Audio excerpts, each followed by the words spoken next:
right before I turned 21, I already made over $20 million. And at that point, I walked away from it. Most people view their health as an expense as opposed to an asset. So basically keeping track of numbers in the wrong column. And so because of the way they view their health as an expense, they make very poor business decisions about their own health of their life. I've worked with over 200,000 people over almost 40 years now. So there's a lot of bodies. Not one person, after 2 minutes said, I give up, I'm doing something else.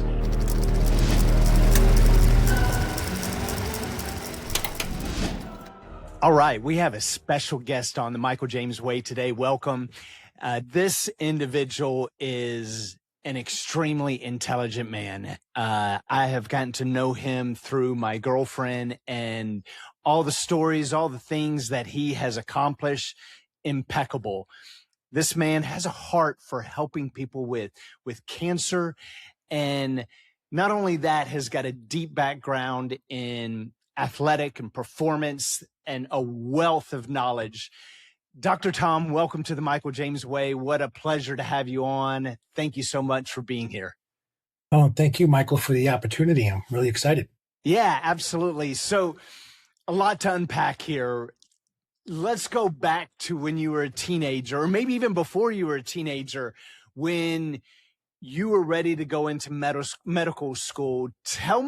Walk me through that as a young age, what it was like to want to do that, have the ability to do that. And I think Mom had some different opinion involved. Mom definitely did. So I grew up, I was raised by a single mom, and we grew up 2 standard deviations below poverty. So I grew up very poor, and at a very young age, my brother and I had already started working. So by the time let's say I was 12, I could run a small business, no trouble. I knew how to do the accounting and bookkeeping and inventory. I knew how to order stuff. And I knew things, about profit and loss and trial balance sheets already. And I loved health and science and stuff like that. But what kind of drove me a little bit more in that direction is when I was younger, I had a babysitter. And, I like a typical young boy, had a crush on my babysitter. I thought she was the most beautiful woman in the universe, And then she was about maybe 16 at the time, and I was, I don't know, maybe 8 or 9. And one day, my mom tells me that Susan, isn't coming over anymore. I'm like, why not? And I find out that she had a brain tumor, and basically, I guess she passed away. Wow. I don't know all the details now, but essentially, what I'm kind of giving you a little bit of today's perspective of what happened to me when I was, say like age 9. Sure. Back then, this is over 50 years ago, no one knew what cancer was. So if you said cancer, people would say things like, what's that? In contrast to today, if you said cancer, everybody knows either themselves or someone they love or care about has had it. It's no longer a mystery word. So, but back then, I didn't know what cancer was, and got me curious and thinking. And then now 3 years later, I applied and accepted into medical school. And basically because I was identified as a young, gifted individual. And my mom said, no way you go into medical school. And you're just too young, and you're not going to be able to acclimate and fit in with all these other people. So I then took another test, and I was able to do 7th and 8th grade in 1 year. And then that kind of got me into this sort of career path. And then ultimately, as I was going through that path, what I started seeing is that a lot of my friends were now, I would say, jealous or, angry with me because I'm a grade ahead of them as opposed to being in the same grade. And I got a lot of, got made fun of and ridiculed a lot for being smart. And was like, it's not my fault that these tests are easy and you have to struggle and I don't. But I then started realizing that in that environment, I'm going to be limited. And so I needed to then do other things. And 2 things I had developed. One was a process that I didn't know what it was called at the time. I learned this from a silver medalist Olympian, a guy that threw the discus, and he called it controlled fantasy. Back then, I was just imagining things and then using that to set like my vision of my future. And part of that is, given the environment I was growing up in, I didn't have a male role model, didn't have a lot of choices. I didn't have anyone like saying, this is how you should do things. So I literally had to like learn and figure things out as I was moving forward. And I learned then later that I was not only using a lot of controlled fantasy, but I was very visionary. And back then, as a, say 9 to 12 year old, I had no idea what controlled fantasy and visionary was. And those are strange words to me then. Wow. That's, it just, now it's like that those words that you're referencing, it's now labeled as um, law of attraction, the energy and all of those different things. But, it just sounds like to me, you were on a frequency of this is, I can see and do and be bigger than what I currently am. And so take me through, like, so you're extremely smart and compared to your peers, you have now you've accelerated through schooling. Where did it come into play that you wanted to actually go into medical school and I assume follow a little bit of that passion that started from when your babysitter had passed away? Yeah. So it was, at this point, now, I'm already like sort of in high school, get done with high school. I think I graduated, I was around 16 or 17. I started college just right around the same time. So I like had a few credits in high school to finish up and I already started college. There's like a slight overlap. And when I was in college, I had won the nationals in powerlifting. And then I met some coaches and they said, wow, you're very strong. You have potential to go to the Olympics in Olympic weightlifting. And so at that point, I had no technique. My cleans were like a deadlift into a reverse curl. They weren't like very coordinated like an athlete would, demonstrate. But I could learn and I could move well. And so then over time, I actually left school and then focused on training for the Olympics. And then I got into computer technologies, and then I figured out how to take an IBM personal computer or a computer was like ran IBM software and modify some disk drives, and then they could run Apple software. So I took basically um, hardware and then modified the hardware and then created like a way for Apple software to run in a Windows environment or I guess it was MS-DOS environment back then. And essentially, I addressed a need in a marketplace where families had to make a decision: do I buy an IBM compatible? Do I get an Apple machine? And I figured out a way to combine them so you get one machine that could do both. And so there was such a demand for computers at the time that I was just selling stuff like crazy and making extremely like a lot of money for a little kid.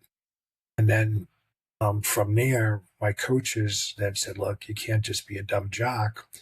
You have to go to school and get educated. And I was like, I don't want to go to school at that point because I was making a lot of money. And so And you were how old at this time?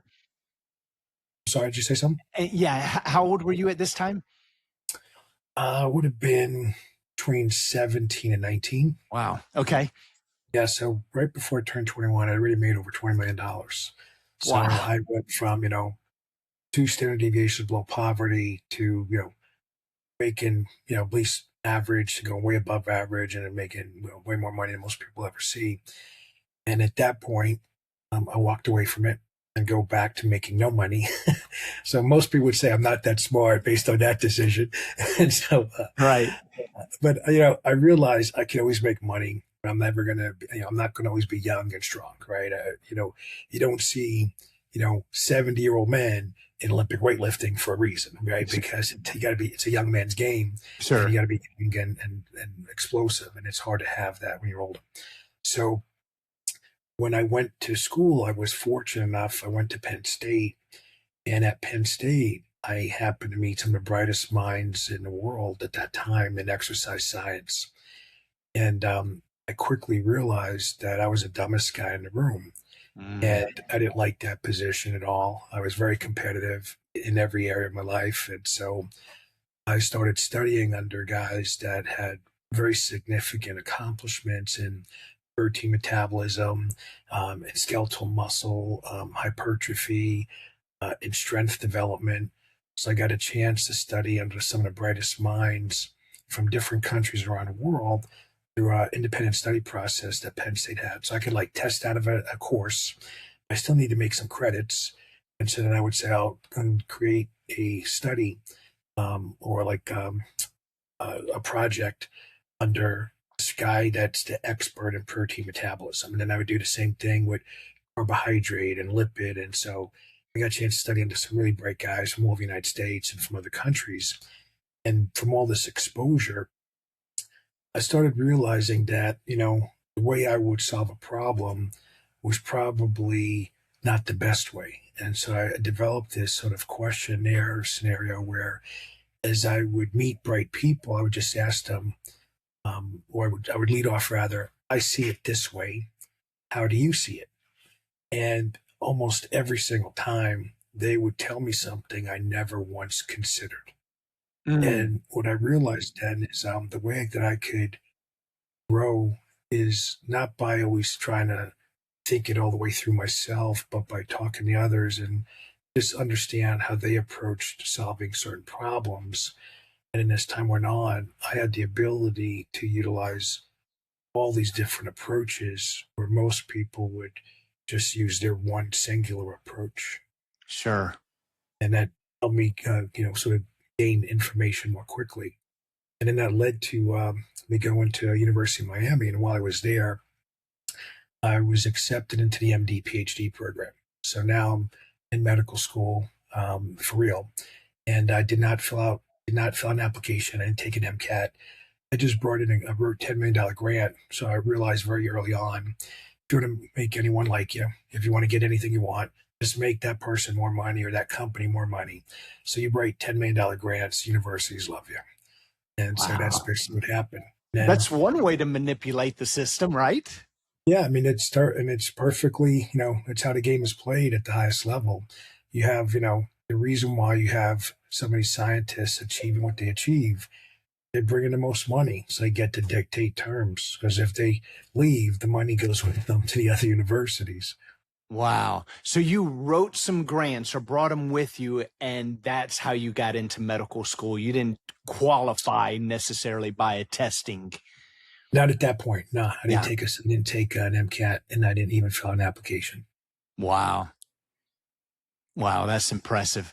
So now you're in school. Now you got to do the course, and I assume that you sped that process up through just your hunger and passion for it.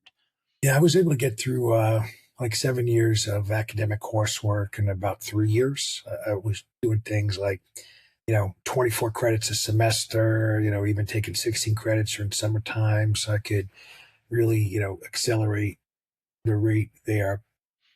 But as I got towards the end, I became very disillusioned with the medical model.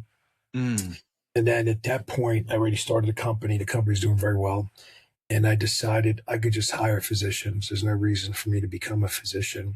What I needed to do is just look at healthcare differently than the way it was currently being viewed. And I think one of the big, like sort of light bulb moments is that most people view their health as an expense as opposed to an asset. So basically keeping track of numbers in the wrong column. And so because of the way they view their health as an expense, they make very poor business decisions about their own health of their life. So they cut corners when they should be investing more. It's kind Mm. of like the equivalent of the guy that buys stock when it's high and then sells it when it's low and then wonders why he has no money. That's Right. how most people approach their health, right? They don't Mm. want to spend money and then they realize later that they now have to spend even more money because they dug themselves a hole so deep, it's going to take a lot of effort to get out of it. Yeah. I can relate to that where I remember as a kid going, even something as simple as being in the construction industry and working outside all the time, putting suntan lotion on. I was like, it's not a big deal. By the time I get to an age that it is a big deal, they would have invented something to make it better so I don't have to worry about it now. And that was in some cases a lot of my mindset versus exactly what you were talking about, investing in yourself and your health, versus the contrary. Yeah, I mean, one way to like apply that to anyone is, typically from a physiology perspective, you might say people are at their physiological peak somewhere between age 26 to 30. And so let's just say if you had all your blood work of all your hormones, your vitamins, your minerals, your cytokines, and all these other markers, maybe some metabolomics, micronutrients and things like that. So you have this data at 26, 27, 28, 29, 30. Then you at the peak of your life, as far as physiology, you get all these data points. Now, as time goes on, you get to say, well, I had my most muscle mass then, and let me see where my hormone levels were, right? Or my micronutrient levels, et cetera. And unfortunately, what you see a lot of times is people don't have any data at all. So now, because they don't have any data of where they were at their peak, they're using arbitrary reference ranges from other bodies. And then they're saying, oh, I still don't feel as good as I was expecting. Well, because you can't take, I can't take your hormone levels now and apply to my body when I don't even know what my hormone levels were in my 20s, right? It just doesn't make sense. But that's what most people are doing when they practice hormone replacement therapy. I have on my end, I have from the day I was born, all my medical records to age now. I'm 58, going to be 59 this year. So I have everything. And I have it, all put into our AI models that we've developed. So I could see, simple things like blood cell counts, glucose levels, et cetera, over my entire life. There's not a lot of people that are that ambitious to go backwards and dig up all their own records to see where they are and where they've been. So it sounds like to me you've almost taken your physical body, put it into a platform that you can, just like running a business, you run a business based off of numbers, and you go back to childhood, you put all of that into a platform where you can see your peaks and then what you're comparing yourself up against at your age now. Yeah, so just like a business dashboard, like you may have like key performance indicators or KPIs or some other metric that you're looking at. My I guess my vision for healthcare and how I've modified that for my own health. My vision for healthcare is that any medical professional or healthcare professional, working with someone, they should be able to see everything that matters at a glance, right? So let's just say patient A, maybe testosterone is important, but patient B, maybe estradiol is important, just something that simple. But then have any other markers. And so what we're working on right now is we're running these arrays. So we're testing, hundreds of thousands of markers in people. And then we're doing that at different time points. It might be every month, every 3 months, every 6 months. So very quickly, we have a lot of data. And now, how am I going to make sense of all this data when it's like scattered from different labs, et cetera? We pull everything in. Now we have the AI, basically categorizing it and matching everything up. Now it's all like neatly organized, but still too much data to take in, right? How could I see, let's say if I had 5 years of your data, how am I going to see 5 years at a glance, right? And all these different thousands of markers. So then I need the AI to say, look, out of everything this person has, here's what's most out of range. And here's some strategies to address it. So then we can now try that for that person and make sure each person gets what they need, as opposed to what most people do right now is they read something online and think, oh, I should try that. Sure. But it's a very old, outdated approach. It's like saying, well, my neighbor put oil in his car, so I'm going to put oil in my car. Like, but car need oil. Why would you do that? And Right. that's the level that most people operate under versus where we are precision medicine and all these analytical tools. And then what I do on my end is, because I'm a little bit more ambitious and aggressive, I'll take different fluid samples or tissue samples and I send them out for analysis. And then we look and see like what tools could we use to address that. There may not be any research on what we're doing. We're like that far ahead. So we're essentially saying, okay, if I know like a stem cell can't physically become a chondrocyte, what can I do to make my old chondrocytes younger? One thing that Anna told me, she goes, some of the patients that you've had and treated and worked with have become some of your staff. Yeah. That's incredible. Well, one of the things that when you're going through life, you don't always get you don't have a crystal ball. You don't have the luxury of knowing which am I going left or right in my next step. And when I was competing in 2000, I had at that point I had different injuries in my career. I had issues like car accidents and fell off a building. Then I was run over by a car. The joke is like a lot of people must not really like me because I keep having these car accidents. So they were random events; they were not connected. Uh, and then by the time I was competing, it was a mindset, a culture back then where you would just like push through the pain. Mm, So we joke now, we say no brain, no pain. Because today we would approach it very differently. Today we say, look, pain is an important tool.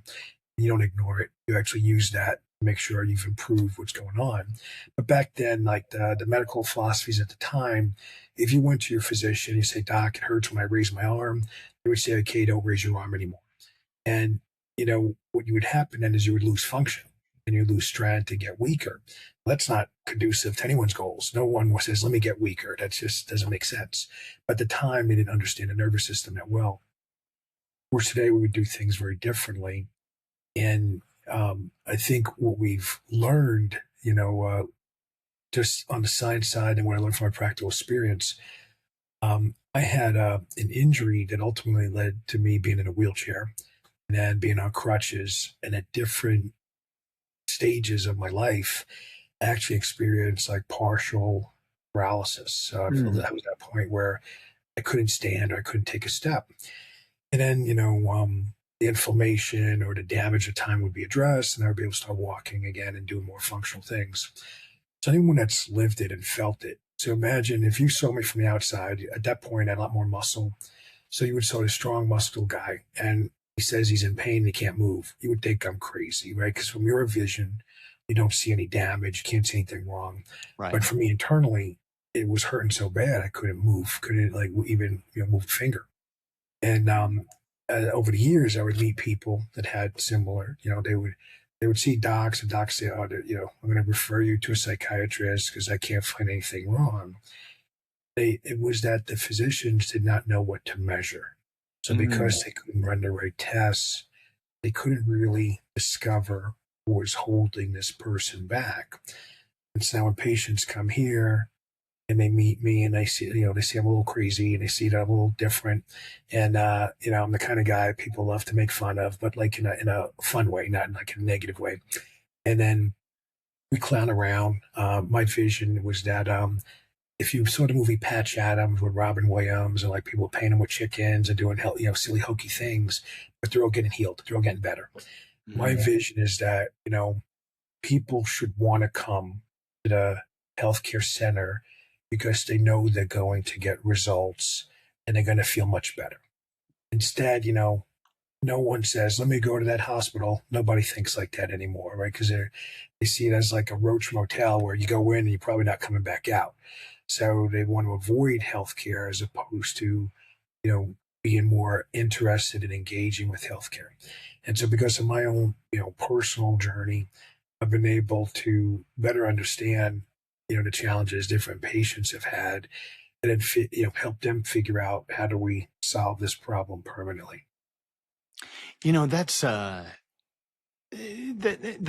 that's so inspiring that you you've taken what the industry has kind of set as baseline, and really what I'm hearing is you impact and making a difference in somebody else's life was priority over what the industry standard was.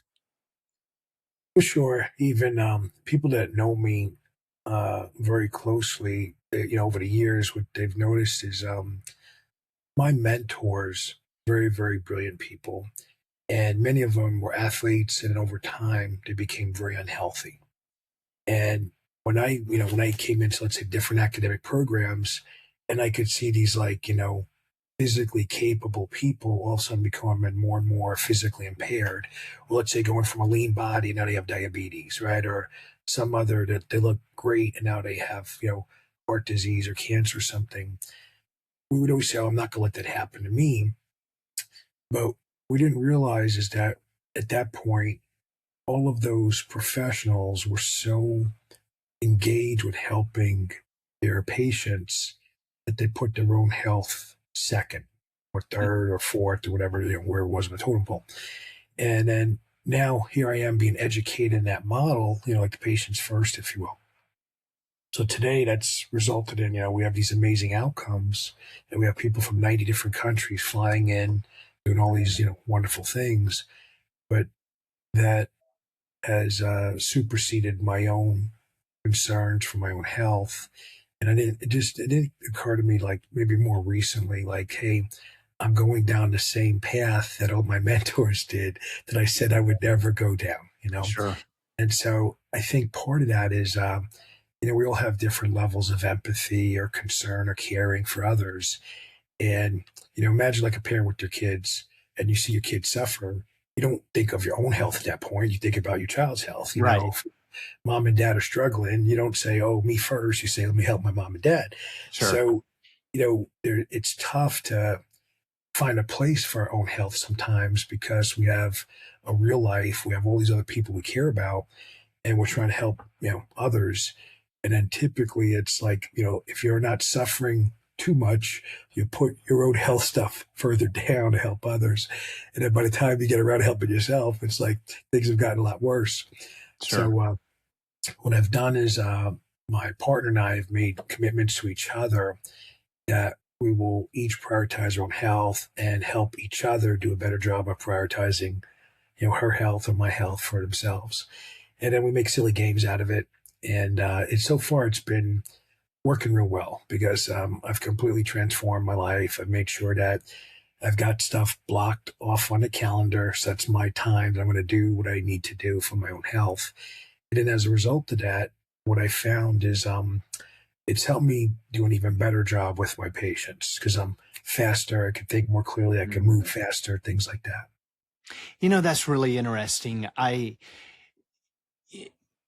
I've put a lot of effort into my business and the growth and sacrificing my own health for that. And what do you say, and what's your advice to not only myself, but to even listeners who, in my mind, it's if I can give 5 years of grind, sacrifice now so I don't have to sacrifice later mentality. Mm-hmm.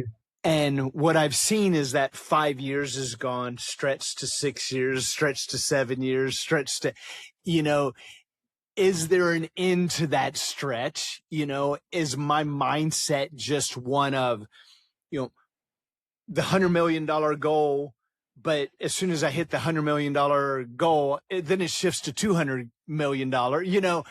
Where have you applied that in your life to create that balance to where you're still giving that grind and that push in the business and you're scaling and you're growing your business, you're impacting your clients, you're making an impact in your own life.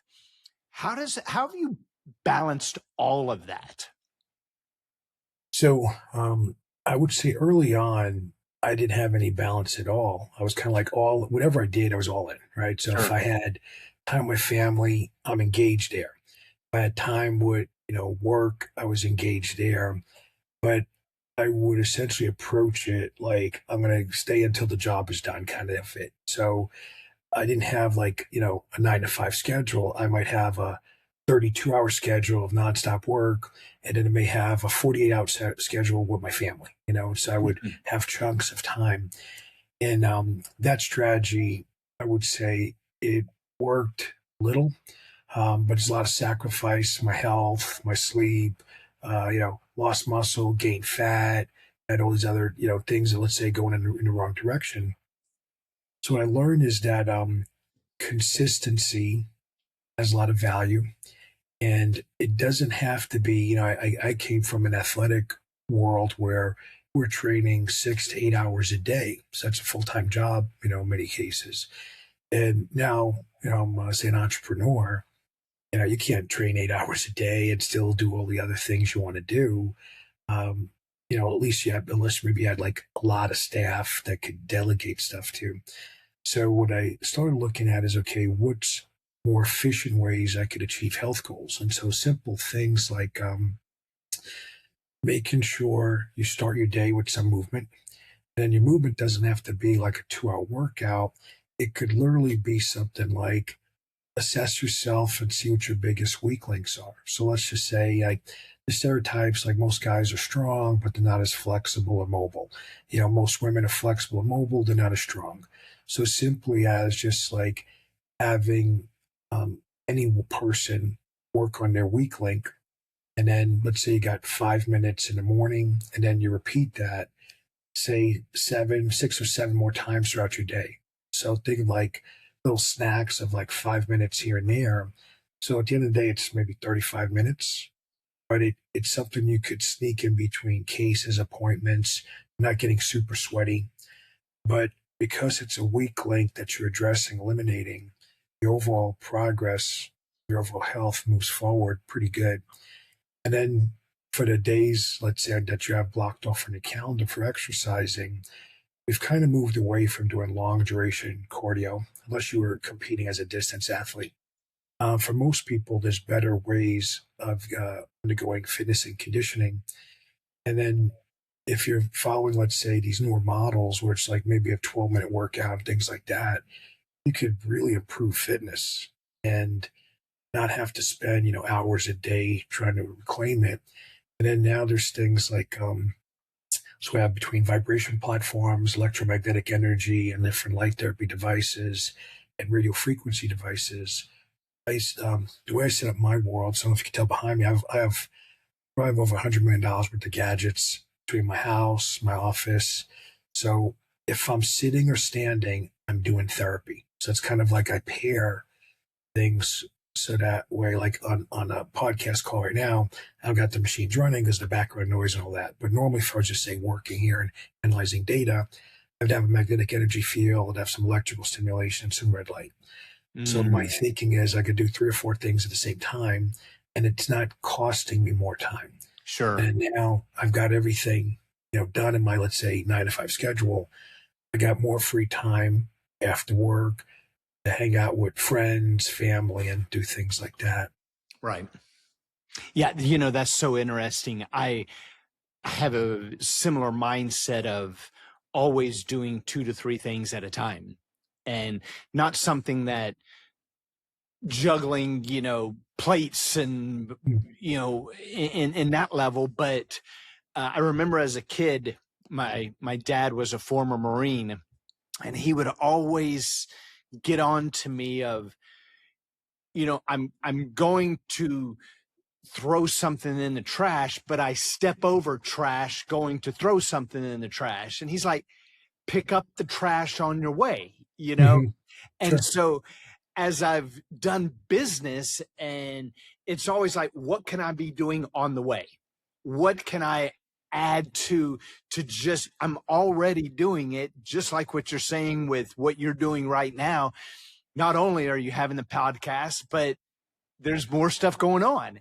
Mm-hmm. And so what are some simple things that people can do on a daily basis that incorporates things that they may not be able to afford or have the $100,000 worth of gadgets, Mm-hmm. but what are some things on a daily basis that people can do that improve their health? I've got an employee that is working on losing weight, and I spent some time with him over the weekend. And what I loved about what he was doing was he just, instead of hopping in an Uber to go 1 mile, he said, I'll just walk, and just, he just did little things to, instead of taking the easy way, he'll just walk, which was burning calories for him. Mm-hmm. So what are some of those things that you can advise for our listeners that could be beneficial to their health in a small way, but be compounded, have a compound effect? Sure. So one, I would say on the nutrition side, you don't eat for calories and you don't eat for macronutrients anymore. I mean, they do have some clinical value, but you eat to enhance your microbiome. Mistake a lot of people make is they think by completely eliminating certain foods somehow to get healthier. And then when we test people, we see across the board. I've never found a person that when we tested them, everything was dialed in. I've tested tons of New York Times best-selling book authors. Every one of them had all kinds of health issues because they made the cardinal mistake, and that's something that worked for you 20 years ago will always work for you. That's Mhm. like, having a hammer for every project of your life and thinking it's going to be good enough to get the project done. Sure. So, we now know is that essentially when we're young, we can overeat and we don't get fat, assuming we're reasonably healthy. Then we get older, even when we're not overeating, we get fatter. And a Right. lot of that is because there's changes in the microbiome that have happened over time, whether it's from alcohol consumption, whether it's avoiding certain foods. But think of the microbiome as like a goldfish or a fish in an aquarium. You don't just throw the fish in there and walk away. You have to feed it. You have to make sure the aquarium's clean and all this stuff. Like it takes effort. Mhm. A lot of people who take probiotics, they don't think about the effort it's going to take to get them be viable and grow and so forth. So there's things we now know like so avocados, olive oil, pomegranate, green tea polyphenols. Those foods create a healthy environment that allows the microbiome to kind of grow in a healthy way. And the benefit of that microbiome is it produces vitamins and minerals and it helps stabilize blood sugar. It helps fight cancer. Like it does all these cool things, helps minimize risk of arthritis and heart disease. So now I've got all these benefits that come out of it. At the beginning, some people might say, well, I don't want to spend X amount of dollars a month on something. But what they're not seeing is getting back to, I said, health is an investment, not an expense.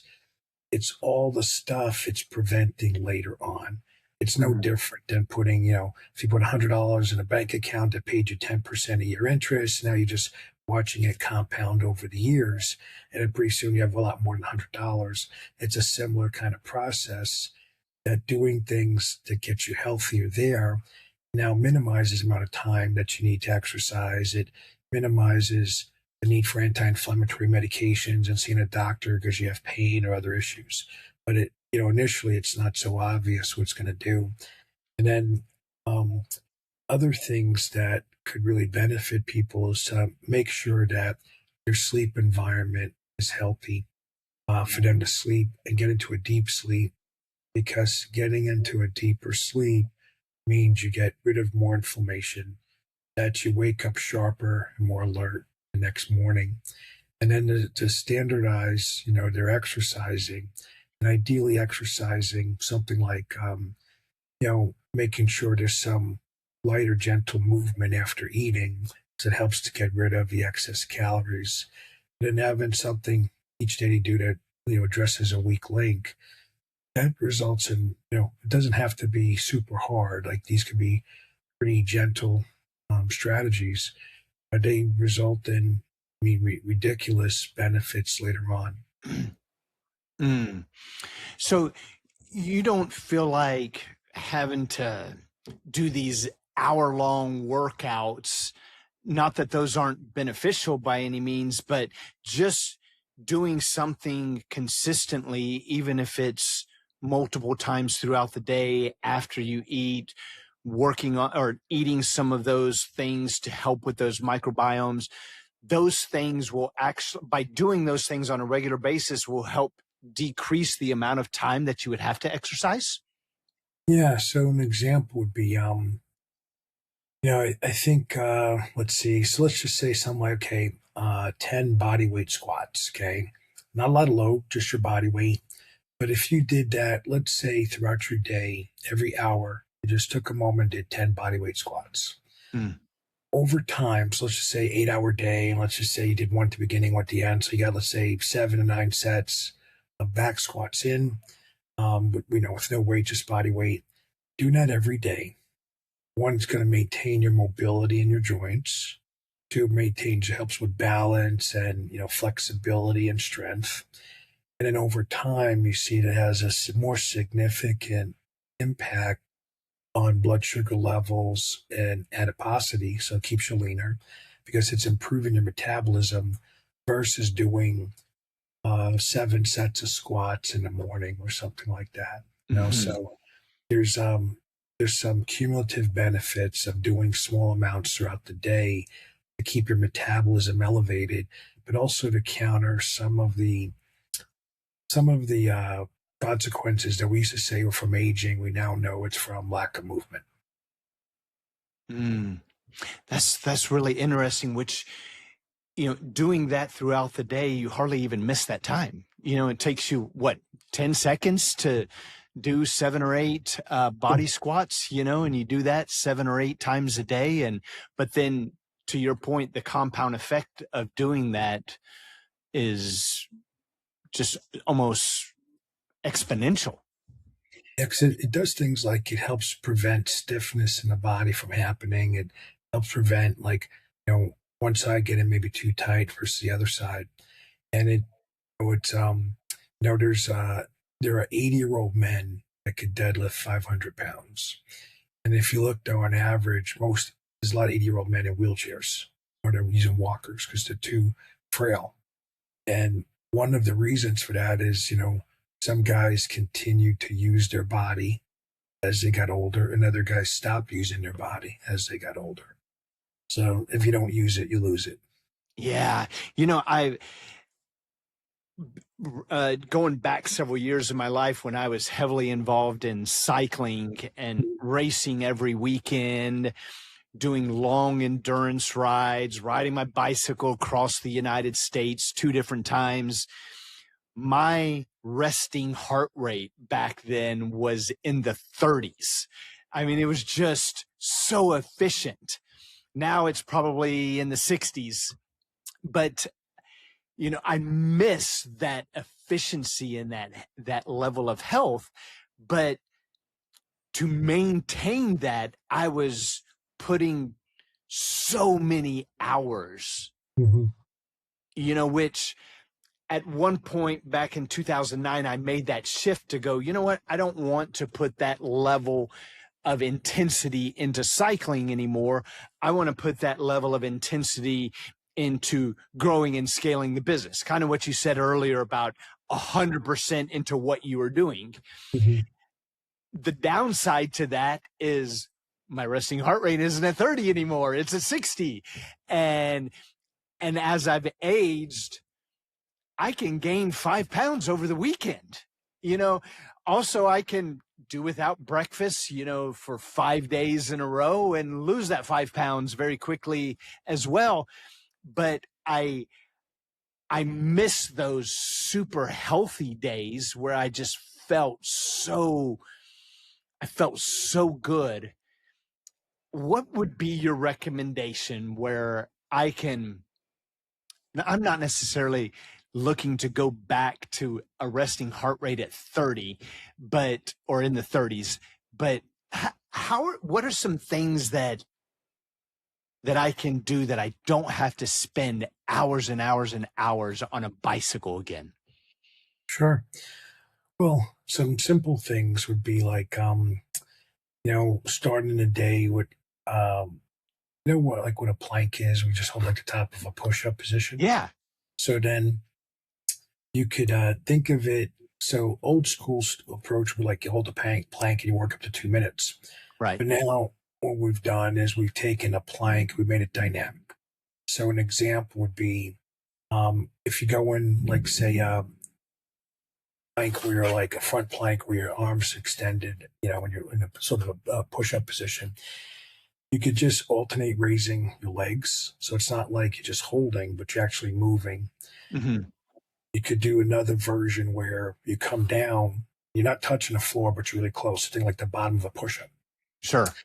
You hold that for 30 seconds and then do 10 full push-ups, come back down for 30 seconds, do 10 full push-ups, and try to do a final third hold of 30 seconds at the bottom. Very few people will complete that. But the idea is that in in that same 2 minutes now, you've created your own world where it's quite a bit of work and effort because it's continuous. There's no break. Mm. And then what most people find is it's a lot more challenging than they thought. But it's incredibly time efficient. Now, the argument might be, well, that's just like an upper body, because you do like a push up. But you could take that similar thing and do like a single leg squat. So you go down, say halfway, hold for 30 seconds, then do 10 single leg squats on one leg. If your legs aren't strong enough, do both legs, just do like a bilateral squat. So go down halfway, hold 30 seconds, and do 10 full body weight squats. And you're just going to do like 3 rounds. So it's like 30-second hold, 10 full reps, 30-second hold, 10 full reps, 30-second hold, and you're done. And that could take, 2 minutes, give or take, depending on how fast you're moving. And that has a really big impact of like giving you a good workout, but not requiring a whole lot of time. And then if you say, well, I don't want to get bored of the movement patterns, you could take the plank, rotate and do it on the side. And now you could sort of, instead of just staying in a plank, pull your knees up towards like your chest. So let's say there's 90 degrees in the hips, 90 degrees in the knees. And then you have the one leg on top of the other, and you open up like what they call clamshell. So now you open up your legs, and then you hold that opened up position, and you're squatting sideways. Yeah. And the bottom leg, your glutes will be on fire. And try doing that, just holding it for 30 seconds, doing 10 reps, hold. Most people are collapsing. They're not even, but the idea is these are short, abbreviated, activities that provide really good stimulation to metabolism. Help you gain control from a neuromuscular perspective, different muscle groups. So you're connecting opposite cortex, the opposite side of the body. And then, you can do them. What's nice is let's say I have a hip injury and I can't do a 30-second hold. I might do 5 seconds. And then, another hour, do another 5 seconds. In other words, I could start at wherever level's appropriate for my current level of fitness. And over time, I could add another couple of seconds or 5 seconds and work up to 30. And what's nice about that, you could take anything, doesn't matter how hard it is, and you could dose it to where you're at, get the body exposure to that level of effort or that new stimulus, and then increase the amount of time. And then you could take anyone and get them to pretty high levels pretty quickly if they're doing it consistently every day. Yeah, that's so good. And I think with probably anything, Dr. Tom, is that consistency is just how it just compounds over time. Even if I think there's a statistic that I've read that if you spend 18 minutes doing something of some skill, whether it's playing basketball or whatever it is, every day over a year, you will be 97% better than the average, than everybody who's done that, and just again, and you could take it in so many different ways of just the power of just being consistent. Mm-hmm. And that applies to a lot of areas. The only little tweak I would say on the skill side, when I was younger, what you used to hear was practice makes perfect. And then, the neurological sciences advanced. And then we learned that the way the nervous system works is, let's say if I was swinging a tennis racket or a golf club or, something that requires some skill, when you do it wrong, you don't realize, oh, I did it wrong and I have to make an adjustment. Right. So there's a combination of feedback. So, you're using feedback to determine how am I making my adjustments and positioning. So with that time interval, it's got to be with a pretty decent level of skill that you're able to, get feedback on and correct, right? Otherwise, you run the risk of, I've just gotten really, really good at swinging a golf club really, really bad, and that's not going to really help you do well later. Now, if you was talking about something like, push-ups or like, curls in the gym or squats, lower skill movements, you know, some of that stuff you can watch in the mirror and see what you're doing, and then it's a lot easier to make progress. But when you're talking about other like higher skill movements, you can't watch it in real time in the mirror because it won't really, you won't be able to change it fast enough to get Right. better. Yeah, that's so good. How do you have you ever adapted or thought about an actual skill and merging the skill, so the action of doing the skill and the mindset, the repetitive thought of doing that, combining those two together, and the studies that have been proven of how people do better when they bring in the psycho or their neuro science behind it. What's your feeling on that, and explain to me what that is for you?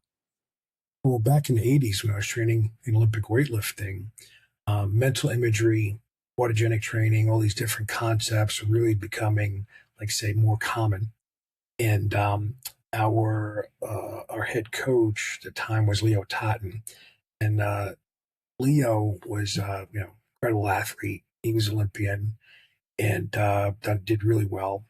And so, as a coach, what he would do is he would record audio cassettes. I remember, this is not like the day of digital. This is still, we had, this is right after 8 tracks. So we had these audio cassettes, you had like a tape player, like a Sony Walkman and all that stuff.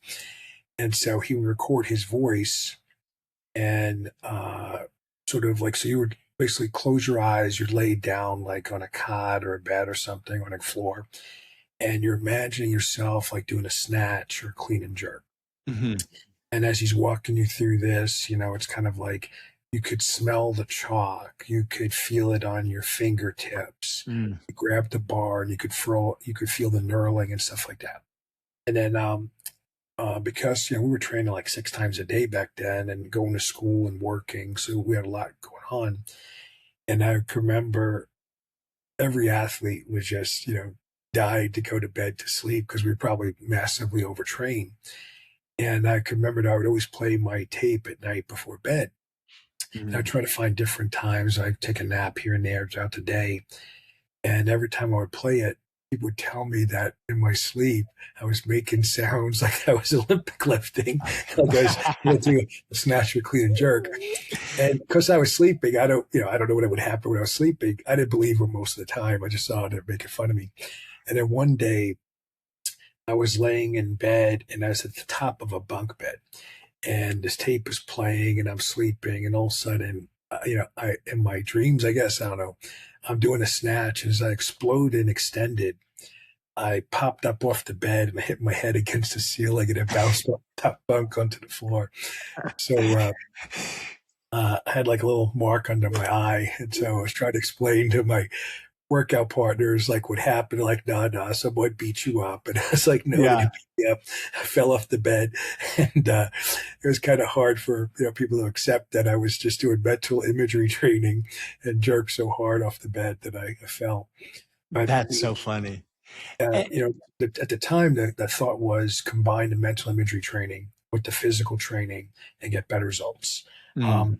I never set any world records in a snatch or clean and jerk, but I did improve my performance quite a bit when I started. So I think there was definitely something to that. I'm sorry, you were going to say something else? No, actually, I was going to ask you, did combining those two, did you see the results over time? I mean, I think they're definitely additive, but when I was young, and that means I had the opportunity to get stronger, probably for no matter what I did. And as you're doing what you're doing, there's no real way to know, was there a different approach that would have produced even better results. Um, you know, when your strength is going up, you're happy. You don't Sure. think, I'm not happy, but I will say you're always looking for a way to make it go up faster. Right. Right. What, as you've gotten older and gotten more, involved in your business, have you used that same approach of the neuroscience behind scaling and growing to do the same in your business? I would say maybe right before AI, I definitely would imagine things more. I would like kind of visualize how I see things going. And then with the introduction of AI and now a lot of the tools, that's transitioned a bit for me.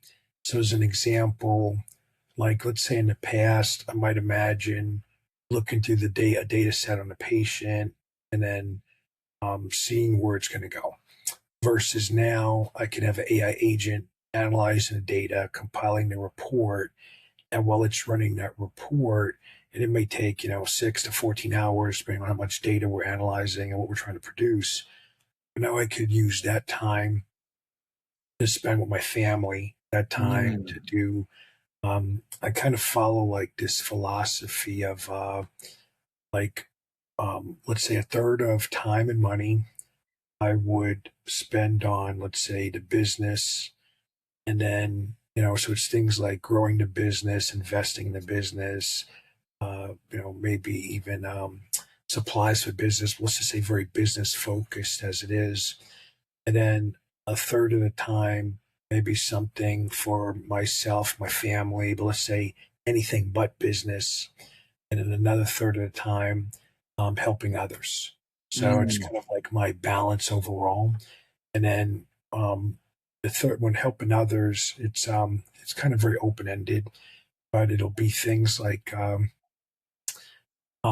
would think about when I was a kid and the hardships and challenges my mother faced. So I'm very like pro single moms trying to raise their families because I saw firsthand what my mom went through trying to raise my brother and I.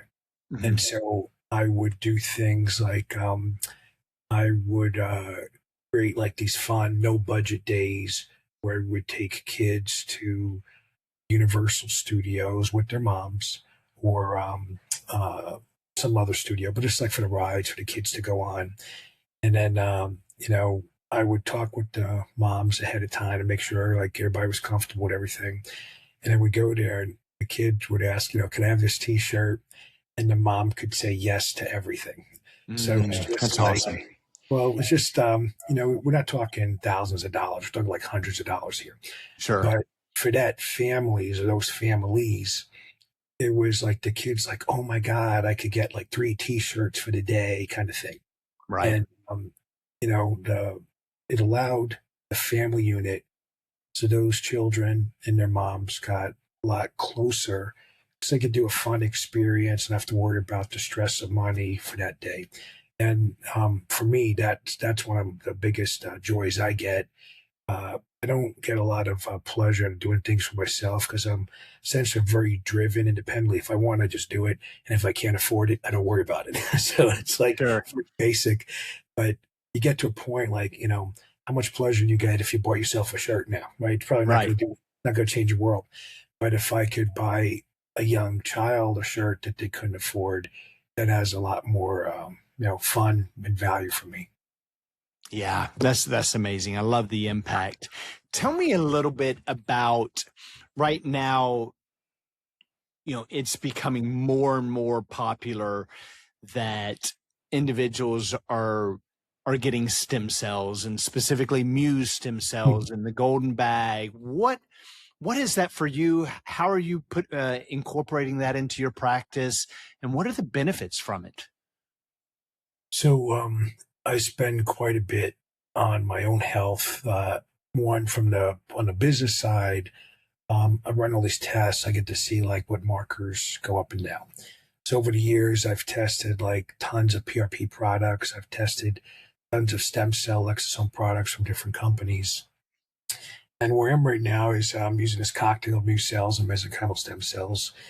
And what I like about it right now is, let's say if my nurses came in and do an IV on me of these cells and exosomes, if let's say I had some issues, like I got, inflammation in the knee or a hip, as I'm talking to you and the IV is running within minutes, I could feel that inflammation going down in that joint.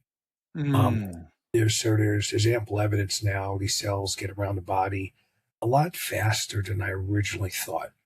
Mm. Um, I haven't, um, I would say within maybe 3 to 15 minutes, I can feel significant differences. And Wow. what I've noticed about sort of these mucil cocktails rather, that um, it seems like the quality of the experience is much better. So, like in the past, I did mesenchymal stem cells. I've done well over 100 million at a time, either IV or have them put into a joint. Without a doubt, there's a very powerful anti-inflammatory effect. But over time, found no difference in my MRI imaging. So I got MRIs done every 3 months over years, and essentially on the plus side, there's no further erosion of the joint, so the joint hasn't gotten worse. But on the negative, or maybe the I wish it was better side, maybe there's no actual cartilage regeneration. Mm. Now, more contemporary evidence is now pointing to that cartilage repair does not use stem cells. So I don't know that there's ever going to be that level of data that shows that. I think what's going to have to happen is the cell's going to have to be differentiated into active viable chondrocytes. And then the chondrocytes was going to have to be injected into joints to kind of start that, like a better quality repair process. I think what's happening with new cells right now is they're doing a much better job of healing inflammation in various layers of cells. And I think over time, what'll probably happen is they'll make cocktails of these new cells with inhibitors of I think it's 15 PDHG. It's, it's a pathway where the chondrocytes age. And if you inhibit that pathway, then the chondrocytes essentially become young again. So kind of think of it like the way red light did reverse aging of mitochondria. There are certain substances that can reverse aging via chondrocytes. And Mm. so I think, ultimately it's going to be cocktails of new cells, growth factors, and maybe some building blocks along with these inhibitors and maybe chondrocytes or exosomes from healthy chondrocytes that'll really get us producing like miraculous results in people. Wow. So can everyone benefit no matter the age, healthy or not healthy? Can everyone benefit from having a stem cell, whether it's injection or an IV? Yeah, I would say yes. I think if people could afford it, I think everyone should do it. But I think the more damage you have, the more on a regular basis you have to do it. Mm. So I do my IVs weekly. I do basically 2 vials, of exosomes, 2 vials of the new stem cells, and then some, I guess it's cord blood plasma. And then with that, then we do other things throughout the week with different peptides and stuff. And that's definitely reduced systemic inflammation dramatically. It's gotten me to the point that I had a walker or cane. I don't use that anymore. And Wow. starting to get my strength back to the point that I could, so I can hang from a bar for almost 2 minutes now. Um, Wow. at a body weight of 240, most people can't hang more than 30 seconds from a bar. Yeah. So, by the way, 2 tests or 2 things everyone should be doing daily: hanging, and the reason is it really helps address a lot of issues in the shoulders and the spine and the hips. So you have to hang and your feet don't touch the ground, but you can just hang it and bend your knees or something. And the second one is like a deep squat hold where you squat down on both legs as deep as you can go, and you just hold that and keep working up to 5 minutes for a hold. It helps get back a lot of mobility in the joints. And if your joints are damaged, like mine are, and you can't do like a bilateral squat, you just do one leg at a time. Mm. Those are amazing. I'm just so impressed that I hear so many different stories through Anna about the impact of stem cells and just the fact that with what your body has gone through with your accidents and different things, I don't even know that I can hold a bar. I'm 180 pounds and hold on to a bar for 2 minutes. But that's impressive. Yeah, well, what's interesting is I wish I would have figured this out, years ago, but my forearms get crushed and my fingers get a really good workout. And I never really thought about working out my fingers. And, years ago when I was competing, I worried about forearms because we were gripping so many things. Like we were running with 400 to 500 pounds. You had to hold it in your hands. You're not worried about, training your forearms because they were crushed at the end of the day. But what's nice about holding, when you're hanging from a bar, a lot of lifting is compressive. So it's compressive loadings, like whether you're squatting or deadlifting, everything's pulling you, let's say, closer to the earth. So Mhm. it's nice as a good counterbalance. When you're hanging from a bar, you're lengthening, right? So you're being pulled to earth, but you're lengthening there. And what's nice is it really reduces a lot of let's say stiffness in different joints and helps restore range of motion. Yeah. There's never been a time that I have exercised, whether it's gone on a long bike ride or do just a 30-minute workout.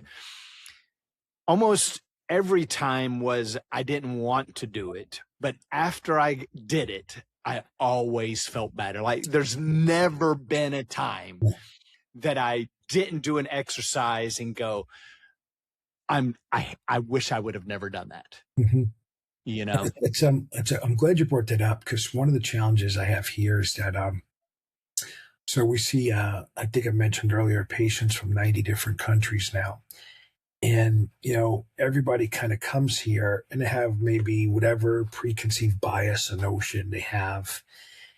Some of it's cultural, some of it's like they read stuff online. They read ivermectin cures cancer. They read chemo will kill you, whatever they have in their head, and then when they get here, I'm like, okay, well, let's look at the science of your biology and your genetics driving your cancer. And oh, here's the finding. And maybe the best tool for what you have is chemo. So then what are you going to do? Say, I'm willing to die to try something unproven, or should I do what we already know works? And then typically, like, no, I want to live. I want to do what works. Okay, so now we know, okay, we're going to use this tool, and there's a certain toxicity with the tool. Well, now what can we do to make it less toxic to your body? And then Mm, so instantly they realize, oh, there's ways we could make something safer, something less hard on our body. And then when I get them now, so imagine, let's say you're in whatever state you're in, and now I'm like, okay, you have to exercise because we're an exercise driven facility. Like everyone here works out. People in wheelchairs still work out. Like everyone is doing something. And it's now imagine you just got chemo done, you feel horrible. There's nothing about exercise that's attractive to you. And I got to motivate you to push your body harder than you've ever pushed in your life because you're fighting to live. You're not living to die kind of thing. right. And so our sort of mantra is, just give me 2 minutes. Mm. All I need is 2 minutes. And if you feel the way you feel still, then we'll call it quits there and just work out tomorrow. Now, one human being, I've tested or worked with over 200,000 people over almost 40 years now. So there's a lot of bodies. Not one person, 2 minutes after 2 minutes said, I give up, I'm doing something else. Everyone says, because then I would say, can you give me another 2 minutes? And they go, sure. So going 2 minutes at a time, we get people like, 15, 16, 20, 30 minutes total. But it starts with just a small little bite-sized snack, of 2 minutes. And then and it's at a pace they can handle. So if you're tired, I don't say sprint right now. I say, okay, let's just move at a pace that's comfortable. And as the blood starts circulating, as your hormones start coming out and your brain starts kind of thriving, like I like the way I'm feeling, everybody says, give me more, if you will. That can go a long ways with having the mindset to just go 2 minutes. Like Mhm. don't even think about beyond that, because Mhm. the probability is they'll probably go longer than two, but two is easy, a bite-sized piece to just go, you know what, I could get on the floor and for 2 minutes do some push-ups or do a plank or hang on a bar or whatever it is. That's attainable. uh and then the feeling that you get after, it's, it can't be replaced. Sure. Yeah. Well, especially I think if it's depending on the environment and where someone is, like I like to make things fun here. And I tend to work with, we have different groups that come in, but most of the time, I would say, patients are older, meaning they're like 50, 60, 70, 80. And once in a while, unfortunately, I'm seeing people in their 20s and 30s that have their second or third cancer now. I mean, it's Mm, really shocking. sure. And, you would think, and this is from all over the world, so it's not like you could say it's only one country. So you would think that there would be like world forums where all these top leaders would get together and say, how are we going to address the cancer epidemic? It's been going on for a much longer time than COVID, came and went, and cancer was going on throughout all that.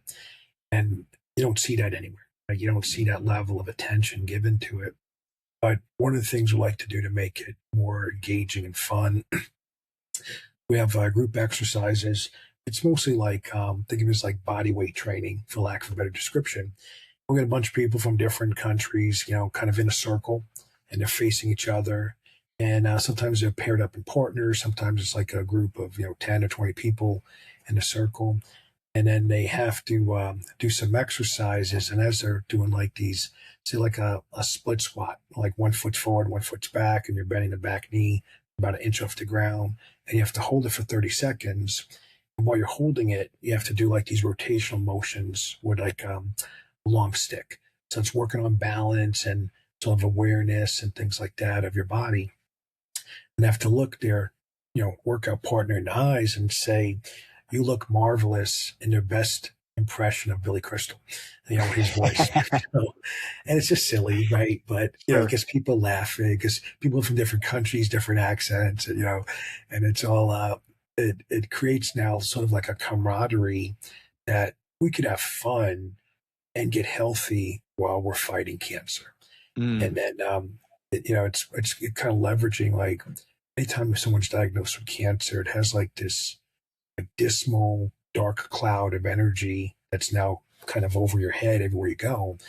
And then when people come here, we're showing there's a whole other world to it. Like one, this is an opportunity for you to strengthen the depth of your relationships with your partners.